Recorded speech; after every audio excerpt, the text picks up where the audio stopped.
May kukunin muna tayo rito sa ating garahe.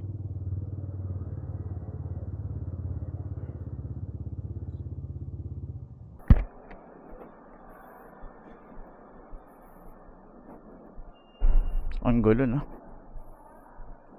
Dito ko tinago ang aking delivery. Ito. Meron tayong binili, kakabit natin ngayon sa ating KRB.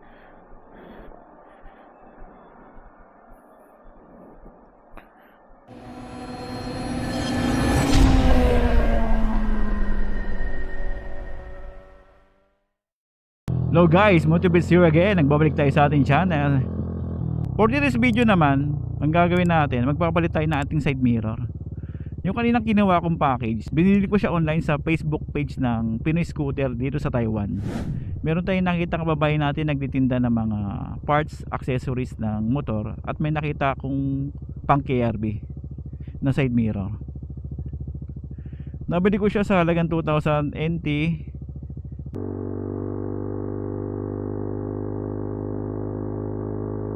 So maghanap tayo ng car wash dito para magpalit ng ating side mirror. Lilinisin ko muna itong ating KRB. Pero before ko binili yon, nag-confirm ko muna sa seller kung kasya ba sa yung side mirror niya dito sa KD po na windshield na bracket. Sabi naman niya kasya kasi malaki yung allowance ang pwedeng pagkabitan ng side mirror niya. Hindi na ganito, parang ganito diretso na yung side mirror natin. So titingnan natin mamaya. Ngayon gagawin na muna natin na hanap tayo ng pwesto, magka-car wash tayo, then palitan natin side mirror. I-DIY lang natin. May mga dala akong tools.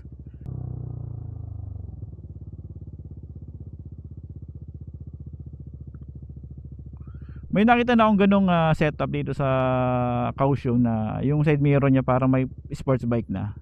Nagandahan kasi ako kagad doon eh. Then itong side mirror natin, ang halaga nito is 3,200 NT or more than 3,000 NT na to. Kaso nga lang, maganda siya pag nakatalikod, titignan, tsaka nakapatagilid. Pero pag paharap, parang ng antena ng sekto, no? Parang tipaklong. Try ko palitan kung alam ko mas nagustuhan ko yung ganong side mirror eh. Kasi yung mga accessories talaga ni mahal. Ni Kimco dun sa KD po, ang mahal talaga eh. Ay, talon-talon tayo rito.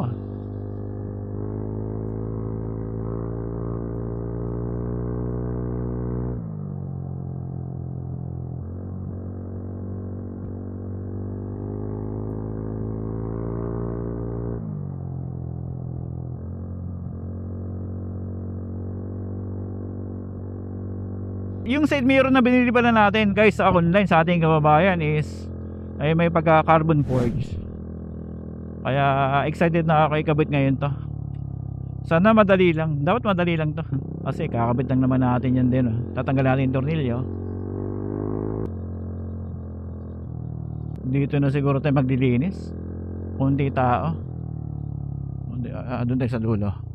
Ayun sa dulo meron.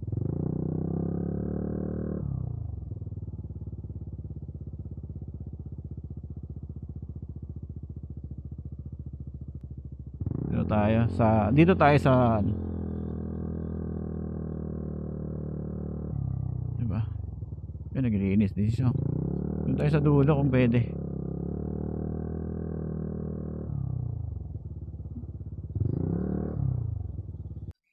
Yan, kakatabasan natin maglinis ng motor.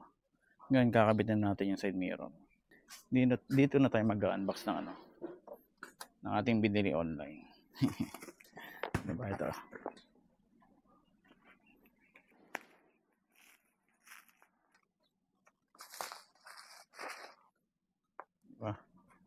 Rear mirror. Yes, buksan natin. Okay. Hindi ko alam mo para saan. Tingnan natin to. Yung mga anik-anik. Itabi muna natin. Okay. May toolings na rin siya. Dito yan. Lagyan natin dyan. Ito. to. Ano? Okay. Sabi ng seller, ano daw to, quartz carbon. Yung regular niyang price ng side mirror is 1,400 yata. So ito $2,000 eh. O 2,000 NT. Ayun.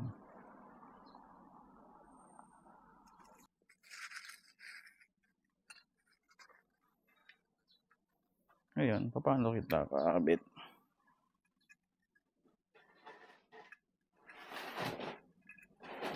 Sabihin dito. Tingnan natin kung paano kakabit na.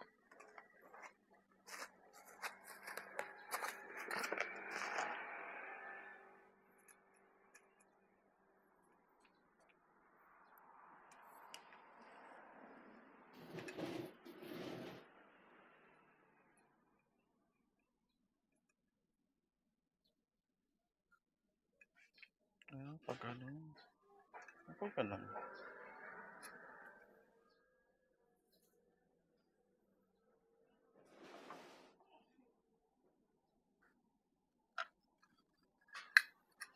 Pause muna natin, pause. 1 week later. Pinudol ko guys yung video kasi may nawawalang parts. Pinihim ko yung seller na yun, dineliver niya yung missing parts. Ngayon, kukontinue natin. Ikakabit na natin yung side mirror.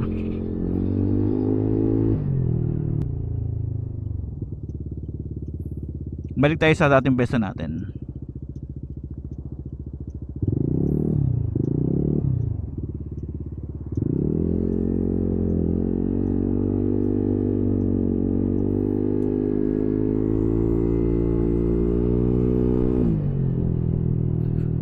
Ngayon lang ulit ako nagising na maaga.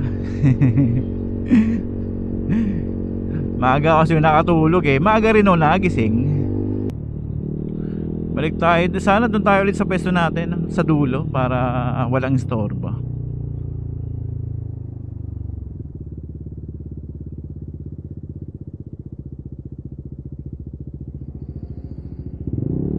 Matanda to. Ingat tayo rito.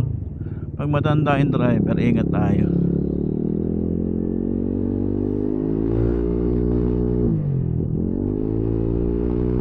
Diba? Matanda yun.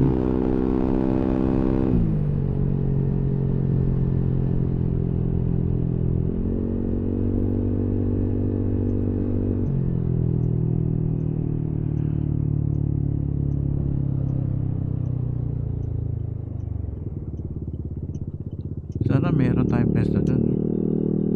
Doon tayo, doon muna tayo, no? Parang uminit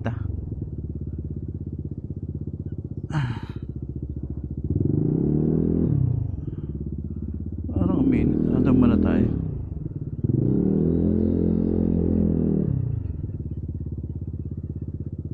Kabit muna natin side mirror guys.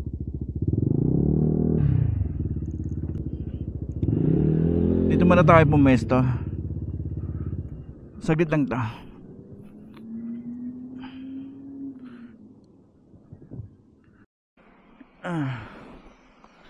Tatanggalin muna natin to guys.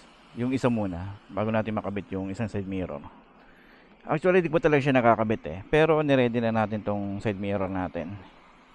Ito nga pala yung nawawalang missing parts. Kinabit ko na siya. Ito yung nawawala. Hindi ko makabit dun sa papalitan kasi natin to eh. Nalagay natin dito.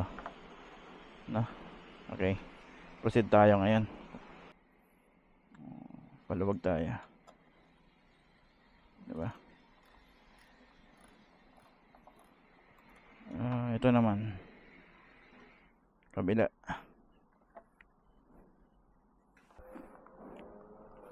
Yan.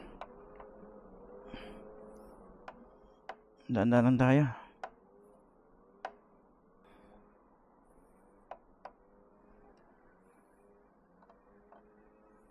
Washer to.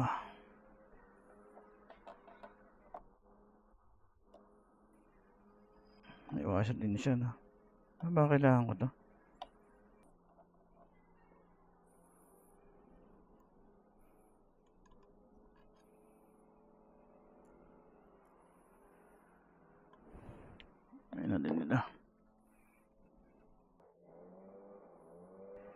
pumunta yung bitan. Okay. So kabitan natin to. Ang lalagyan natin yung pinakamahaba.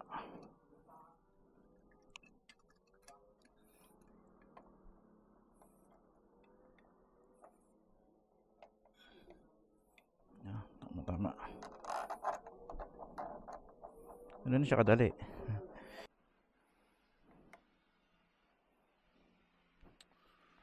Okay. Ito naman yung kabila.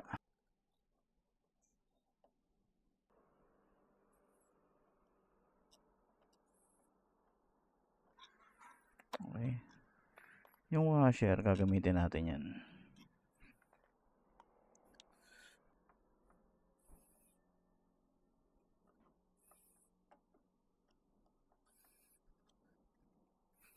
Okay, kabit na natin yung pangalawa. Ganyan lang naman yan, eh. Diba? Ayan, matatapos na guys. Madali lang.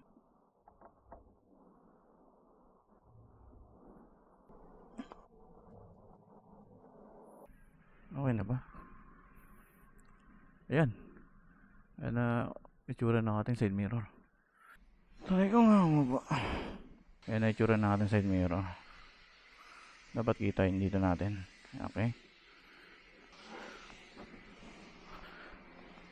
Mas okay siya tingnan, di ba? Okay. So, ayan ang ating side mirror guys. Medyo gumanda-ganda naman siya, no? Okay. Linis motor na tayo. Okay. Tayo sa kabila.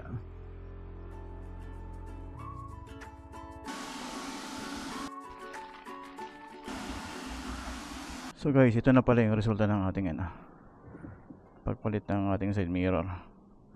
Diba? Medyo pumogi siya. Ngayon tatry natin sa rides kung parang mas maganda siya sa POV, lalo na pag meron kang action cam. Try natin. Okay, go.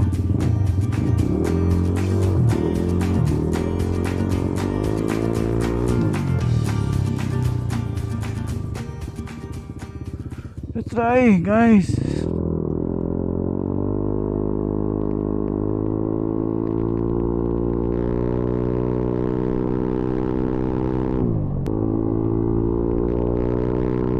Okay, para mas malinis tingnan ng ating dito sa handlebar.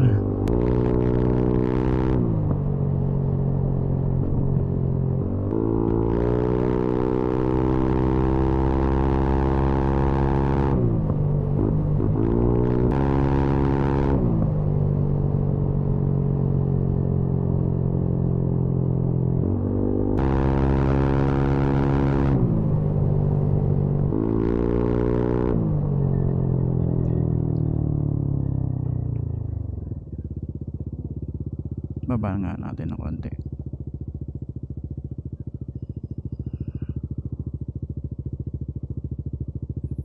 Yan.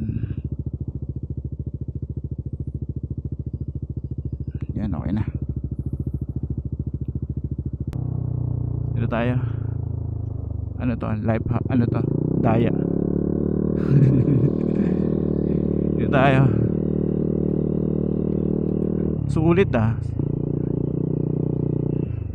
sulit yung sulit yung pinalit natin na side mirror.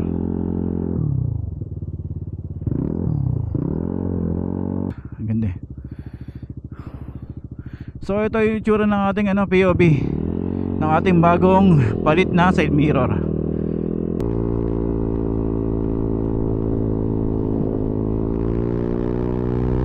Yun, comfortable na tayo. Kitang kita ko naman yung mga nasa visible naman yung mga nasa side ko. Kaya okay na okay.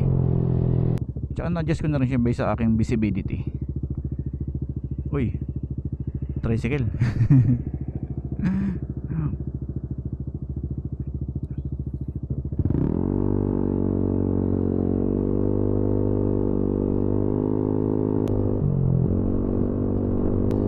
So kung interesado kayo, ito papakita ko sa screen na to yung pangalan niya, si Jericho Sindel. Hindi lang naman pang KRB ang binibenta niya, marami siya nang binibenta. So PM nyo lang siya, baka meron siyang accessory para sa inyong unit na motorcycle. Hanggang dito na lang guys. Adios.